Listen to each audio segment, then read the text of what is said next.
আসসালামু আলাইকুম রহমতুল্লাহি ওয়া বারাকাতুহু। আলহামদুলিল্লাহি নাহমাদুহু ওয়া নুসাল্লি আলা রাসূলিহিল কারীম, আম্মা বাদ। সম্মানিত বন্ধুদের জন্য আজকে তুহফাতুল হুফাজ ক্লাসের একটি সাবজেক্ট আমরা নিয়ে আসছি, সেটা হলো গুন্না। তো আমরা কি গুন্না শিখব, সেটা হচ্ছে ওয়াজিব গুন্না। তো আমরা অবশ্যই আজকের ক্লাসে আমরা জেনে নেব ওয়াজিব গুন্না কাকে বলে। অনেক বন্ধুরা কমেন্ট করে যে হুজুর ওয়াজিব গুন্না আমরা পারি না, ওয়াজিব গুন্না কীভাবে উচ্চারণ করতে হয়, গুন্না কোথায় থেকে উচ্চারণ করতে হয়। তো তাদের জন্য আজকের ক্লাস। তো প্রথমে আমরা জেনে নেব গুন্না কোথায় থেকে উচ্চারণ করতে হয়, গুন্নার উচ্চারণ উৎপত্তিটা কোথায় থেকে হয়।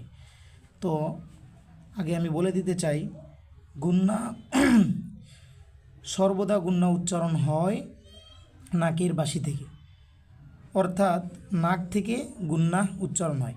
তো আমরা যদি গুন্না করতে যাই তাহলে অবশ্যই আমাদেরকে নাক থেকেই গুন্না উচ্চারণ করতে হবে।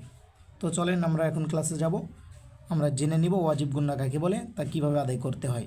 বানান সহ আমি আপনাদেরকে পড়ে পড়ে শোনাব।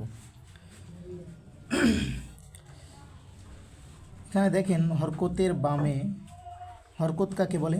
জবর জের পেশকে হরকত বলে। আগেই ক্লিয়ার করে দিলাম, জবর জের পেশকে হরকত বলে।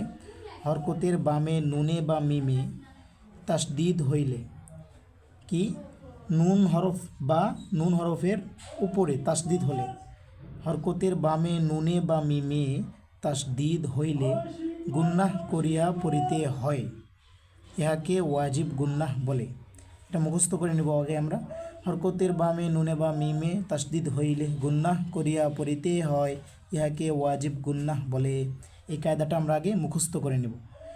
যেমন উদাহরণ দেখেন, হামজা নুন জবর আন, নুন জবর না, আন না।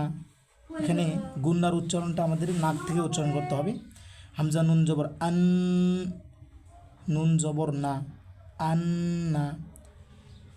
হা মিম পেশ হুম, মিম জবর মা, হুম মা।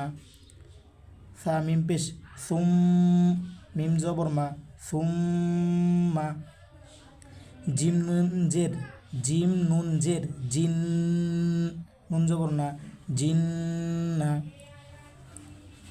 লাম মিম জবর লাম, মিম জবর মা, লাম মা।